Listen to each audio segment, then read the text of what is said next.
Good afternoon. Welcome to my Army Issue Life YouTube channel. I'm so glad that you tuned in today.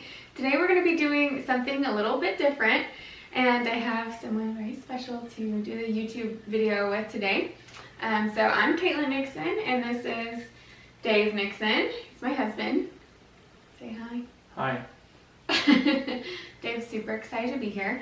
So we've decided to do a video on marriage and a couple of marriage tips that we've learned over the years, and we're really excited to share that with you.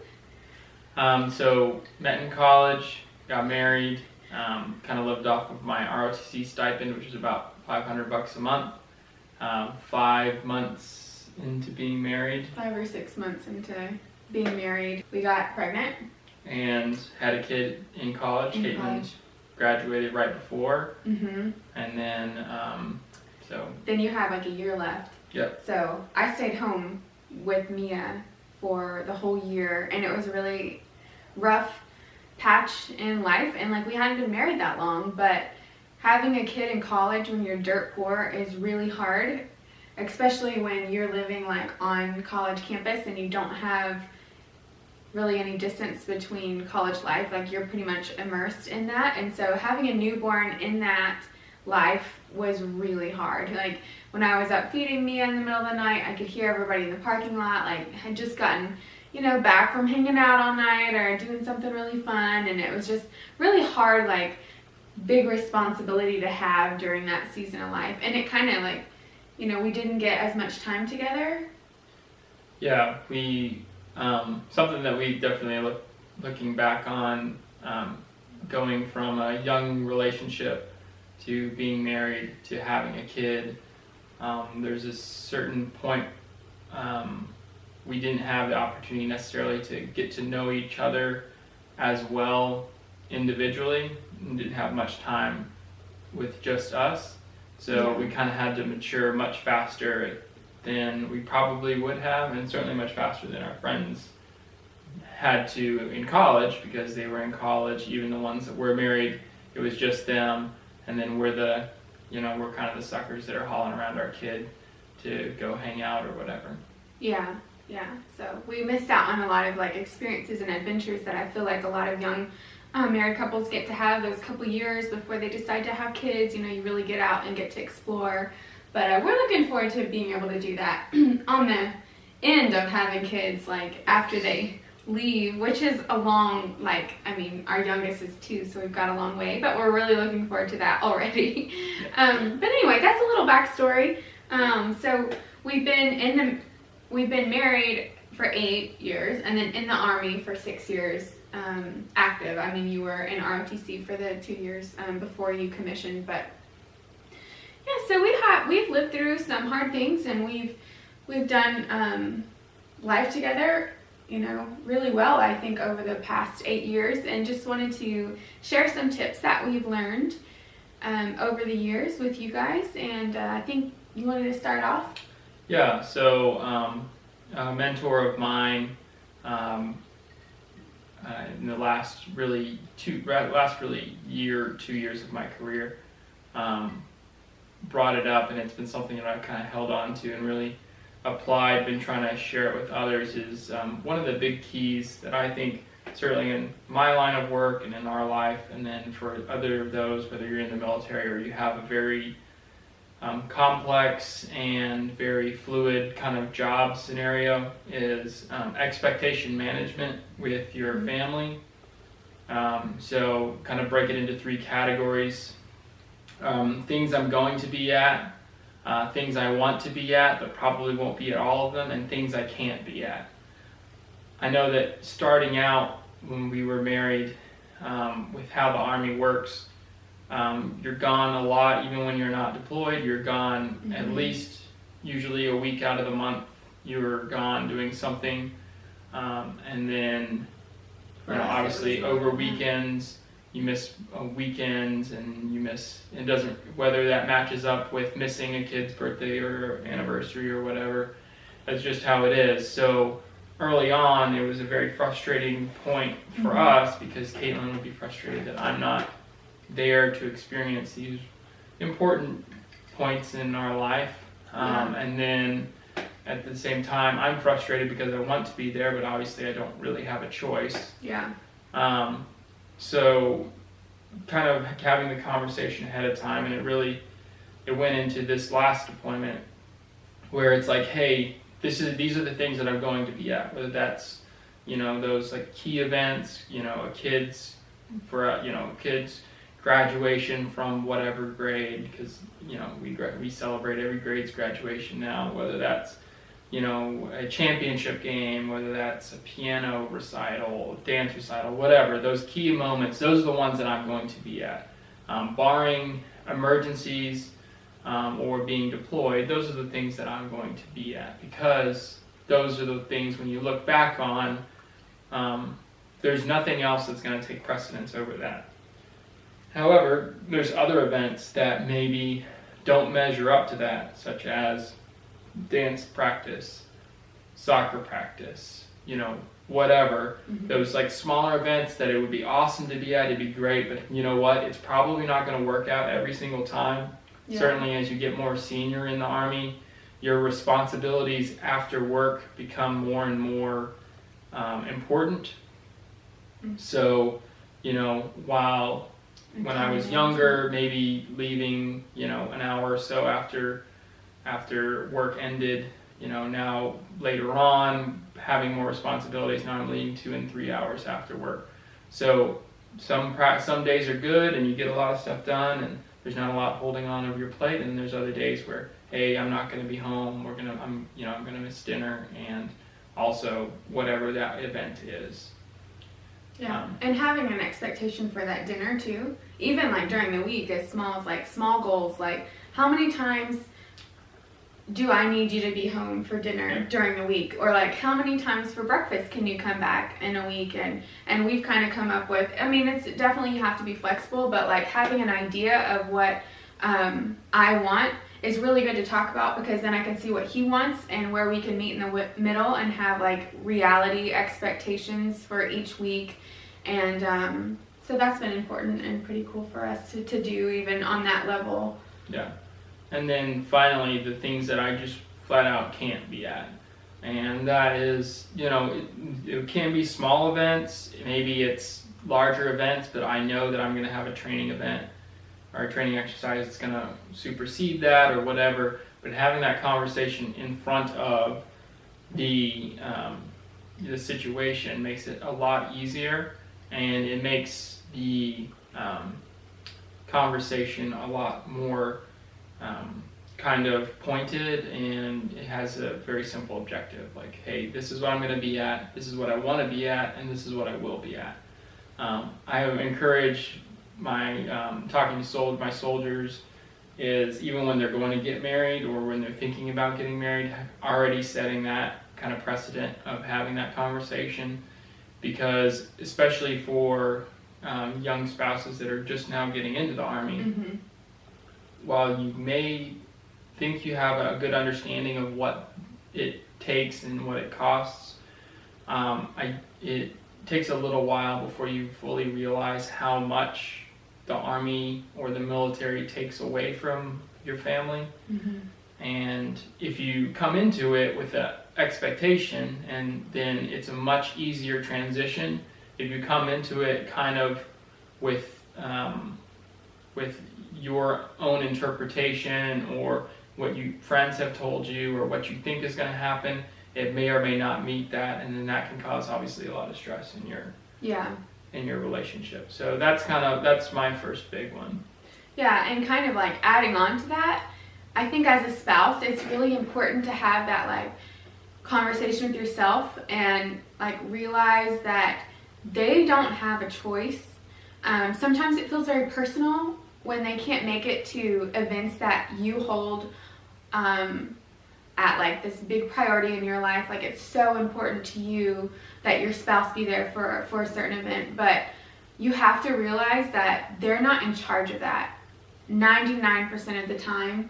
Like, you have to separate what your spouse wants to do to what they're already committed to doing. They want to be at the events that are really important to you too, and the ones they have to miss because of work, it's not personal. And so try not to take that out on your spouse. I think it took a couple years for me to probably realize that, you know, Dave wants to be there. He's frustrated too, just as much as I'm frustrated, but being frustrated at each other just really isn't going to get you anywhere, and trying to have a little bit of compassion and understanding will go a long way.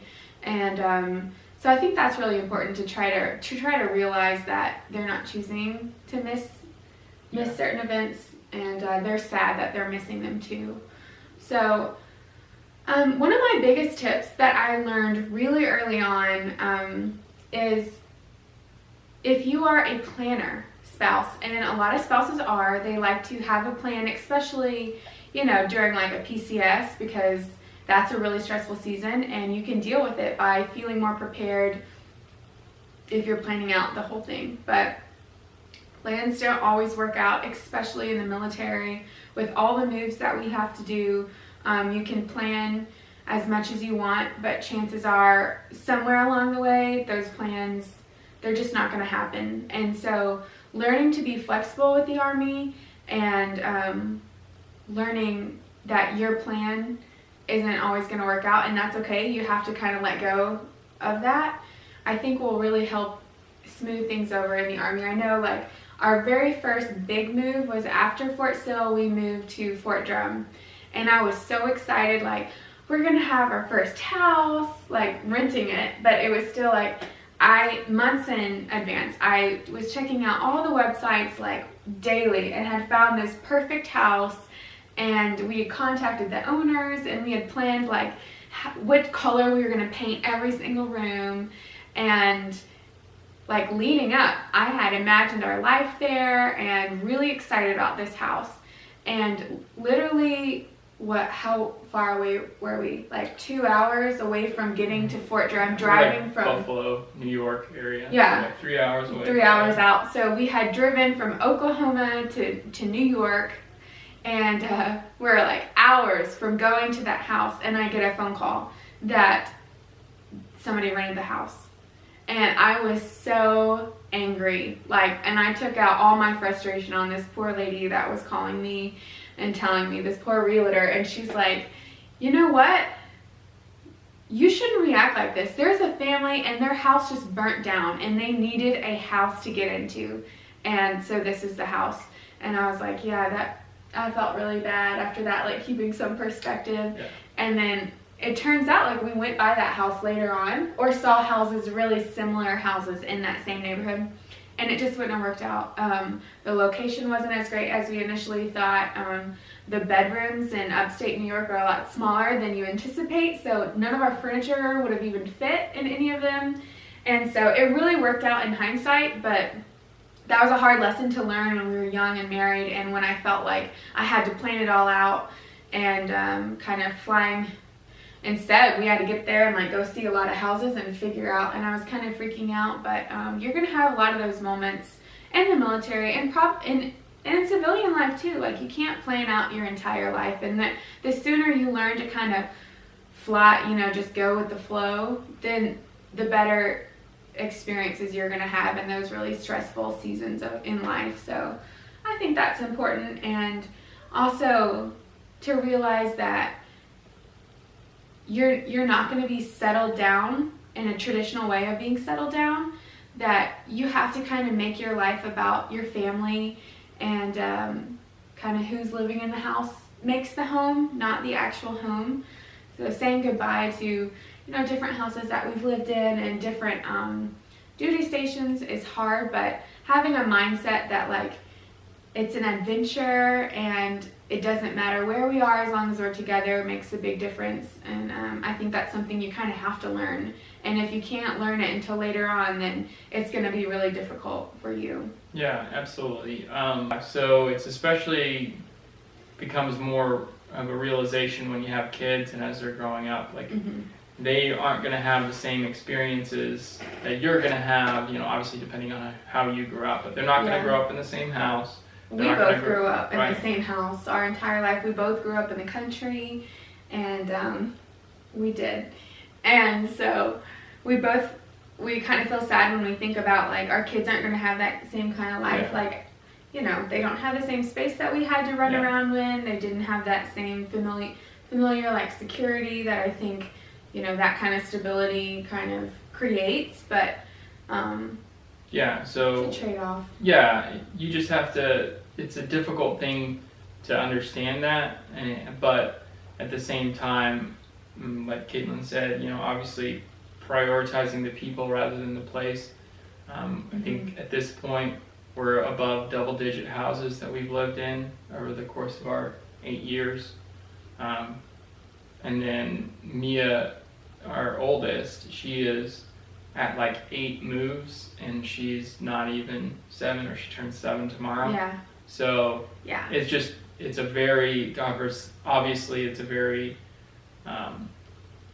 you know, fluid type relationship where you're here and then you move and then you have this experience and then, you know, you go here, and you have to prioritize the time that you spend with your family.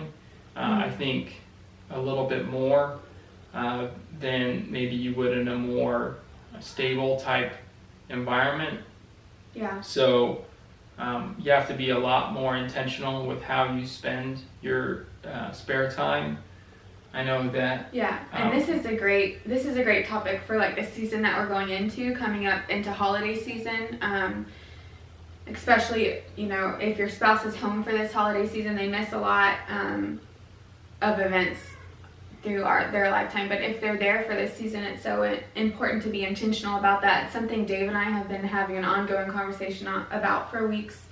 And yeah, that's a great topic to bring up. Yeah, so being able to prioritize and being able to be very intentional with the time that you spend together and making it meaningful rather than just, you know, not going into it with a plan.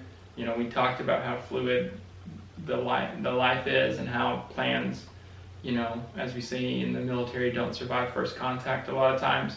But at the same time, if you don't have a plan, then you aren't going to get there anyways. So it's important to have a plan, but just be able to adapt it. Yeah. And so going into, like, you know, for those in the military, you have holiday block leave coming up here for December, and then a lot of, you know, long weekends in November.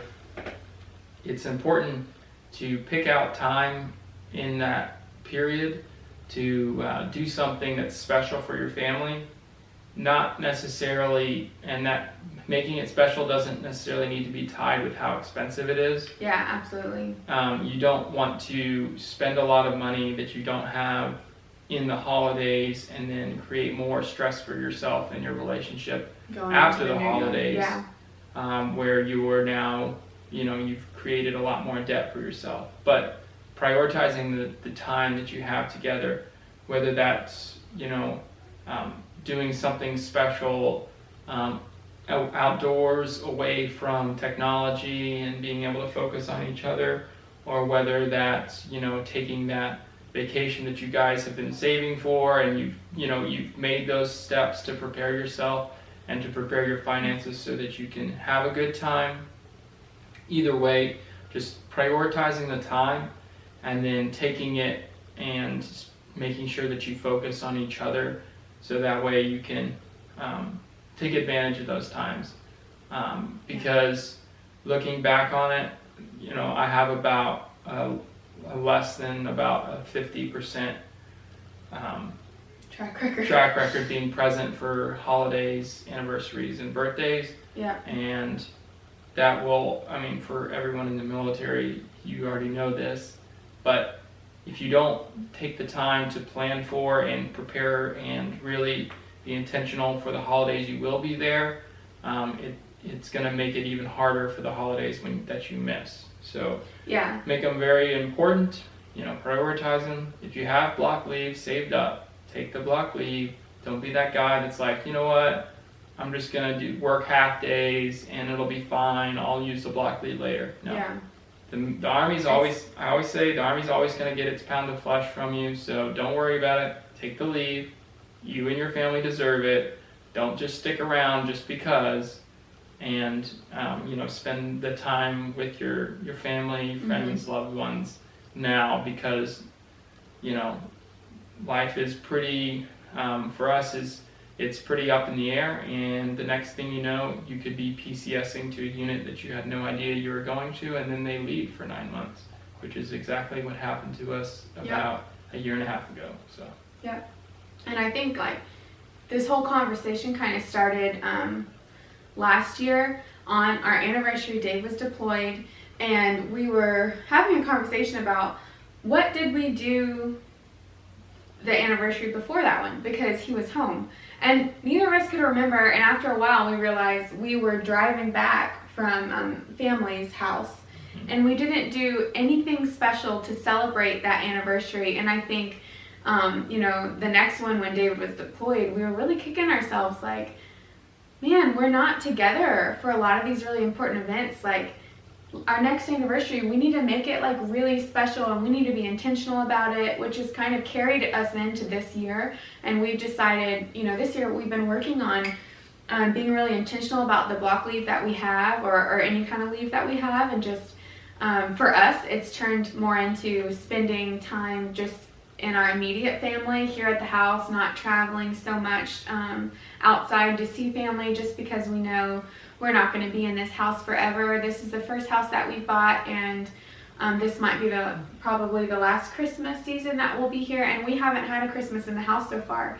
So, you know, we've been more intentional and purposeful and spending good quality time together, and it definitely pays off. You know, you make those memories that you can hold on to for the times that they're gone. And yeah, that's something that we've been learning and experiencing this year, and it's something that we're trying to pass on to younger spouses, and that it is really important to make those memories and create new traditions for your family. And because you never know, you know, what next year is going to hold, and you want a memory to hold on to for those times that you're alone. So yeah, I think just kind of in closing, I think it's important throughout this whole time, with how fluid everything is and how much everything changes.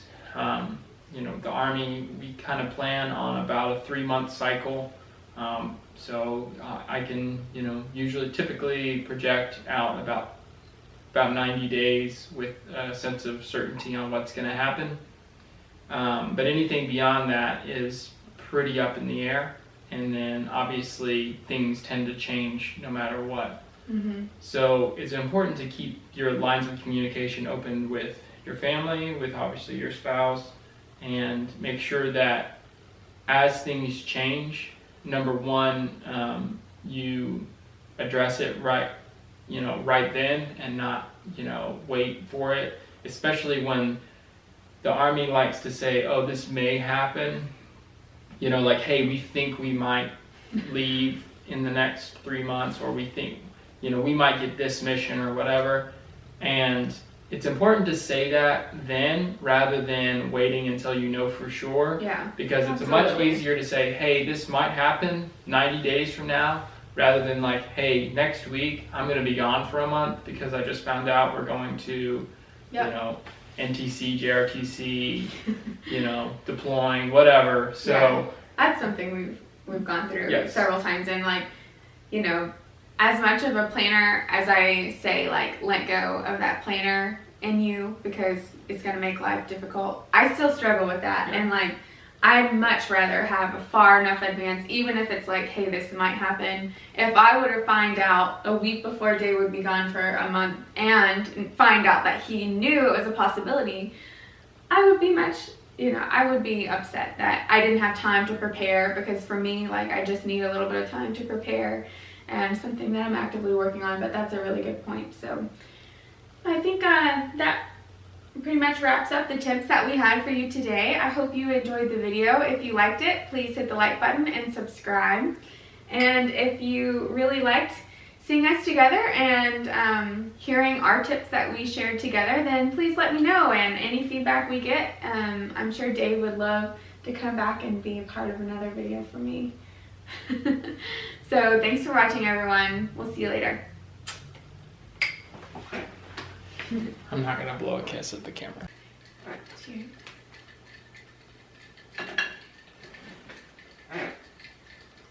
And from there, went to Fort Sill for Yeah, but dropped Caitlin off at Fort Sill. Then I went to Fort Knox as my first assignment for about 4 months. Yeah, but you forgot a really important thing that happened to us in college right after we got married too. Yeah, that's right. Pretty big life changer. Hi, welcome to my YouTube channel and Army Issue Life. Uh-oh, my battery's about to die. So it's a good start. Caitlin got pregnant. We got pregnant. Yeah, I don't want to say we because some people take offense to. Oh, okay. We didn't get pregnant. You got pregnant. Well, I contributed. yeah.